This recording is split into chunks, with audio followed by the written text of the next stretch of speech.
امامت چند اہم امور۔ مسجد میں امام کے تقرر کا وقت بہتر ہے کہ شادی شدہ شخص کو امامت سپرد کی جائے۔ کوشش کی جائے کہ امام عالم ہو یا امامت کورس اچھی طرح سمجھ کر پڑھ چکا ہو۔ امام کے لیے تاکیداً گزارش ہے کہ کسی صاحب نسبت اللہ والے سے اصلاحی تعلق رکھے اور باقاعدہ اصلاح کی فکر رکھتا ہو۔ ائمہ کرام مسجد کے انتظامی امور میں حتی الامکان مداخلت سے گریز کرے۔ اپنے تمام نمازیوں سے اچھے اخلاق سے پیش آئے تاکہ وہ آپ سے بلا تکلف دین سیکھ سکے۔ عربی گرامر سے ضروری سوجھ بوجھ ضرور رکھے تاکہ دوران تلاوت وقف وغیرہ کی غلطی سے بچا جا سکے۔ آج کل ہماری دینی زبوں حالی کا یہ حال ہے کہ بعض مساجد کے متولی اور انتظامیہ ایسا امام تلاش کرتے ہیں جو 2-4 ہزار میں امامتی کرانے کے لائق ہو۔ انہیں اس سے کوئی سروکار نہیں ہوتا کہ اس کی ظاہری شکل و صورت امام کے قابل بھی ہے یا نہیں، اس کی قرأت تجوید کے مطابق ہے یا نہیں وغیرہ۔ حالانکہ یہ متولی حضرات کی ذمہ داری ہے کہ وہ بہتر سے بہتر امام کا انتخاب کرے، معمولی بچت کر کے سب نمازیوں کی نماز کے داؤ پر نہ لگائیں، ورنہ پوری ذمہ داری متولی اور ذمہ دار پر ہوگی۔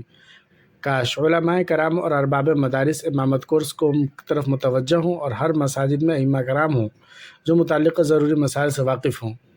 مدارس کے ذمہ دار اگرچہ ایسے کورس کرائے اور ایسی سند بھی جاری کرے کہ مسجد کے ضروری احکام اور آداب کا علم رکھنے والے حفاظ اور اہل علم اپنی امامت کے ذریعے دین کی بہتر سے بہتر خدمت کر سکے۔ دارالافتاء جامعہ مظاہر العلوم سہارنپور۔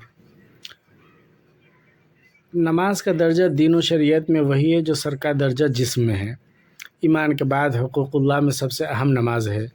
شریعت میں نماز کی امامت کا مسئلہ بھی بڑی اہمیت و عظمت کا حامل ہے۔ امامت ایک عظیم الشان ذمہ داری ہے۔ جناب رسول اللہ صلی اللہ علیہ وسلم کی مستقل سنت ہے۔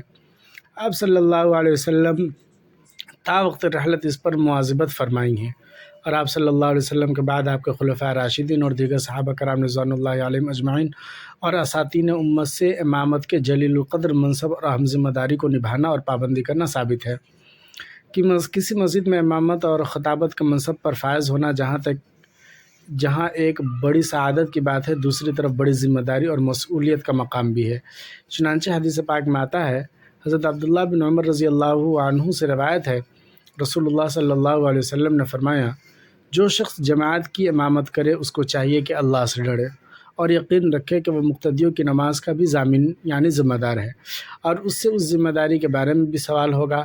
اگر اس نے اچھی طرح نماز پڑھائی تو پیچھے نماز پڑھنے والے سب مقتدیوں کے مجموعی ثواب کے برابر اس کو ملے گا، بغیر اس کے مقتدیوں کے ثواب میں کمی آ جائے، اور نماز میں جو نقص اور قصور ہوگا اس کا بوجھ تنہا امام پر ہوگا۔ اللہ اکبر۔ ایک مفتی عبدالرؤف سکھروی مدظ لہم کی خدمت میں یہ عرض کیا کہ امامت کے حوالے سے کوئی نصیحت فرما دے، تو حضرت والا نے 3 نصیحتیں فرمائیں۔ نمبر 1، مسجد کے انتظامی امور میں حتی الامکان دخل نہ دے۔ بندہ نے عرض کیا، بعض اوقات انتظامیہ مشورہ طلب کرتی ہے۔ فرمایا کہ ہاں، جب مشورہ طلب کرے تو جو مناسب مشورہ ذہن میں آ جائے اس کا اظہار کر دے۔ نمبر 2، مقتدیوں سے اپنی کسی حاجت کا سوال ہرگز نہ کرے، نہ زبان سے کرے اور نہ ہی دل سے سوال کرے۔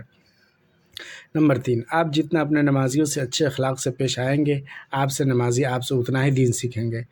امام مسجد کو چاہیے کہ اس منصب کو محض اپنے بچوں کی روزی روٹی کا ذریعہ نہ سمجھے، اپنے نمازیوں کے عقائد، مبادات، معاملات، معاشرات، اخلاق کی مکمل اصلاح اور تربیت کی کوشش کرے۔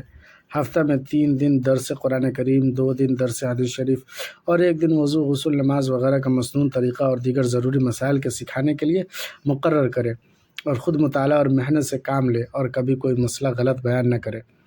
اگر کوئی ایسا مسئلہ پوچھے جو اس وقت نہ آتا ہو تو صاف کہہ دے، دیکھ کر بتاؤں گا، اس سے ابھی نہیں یاد ہے، اس سے انہیں اعتماد پیدا ہوگا۔ یہ ساری چیزیں ہیں جو امام کو چاہیے کہ اس پہ عمل کرے۔ انشاءاللہ اگلا قسط اگلی ویڈیو پہ۔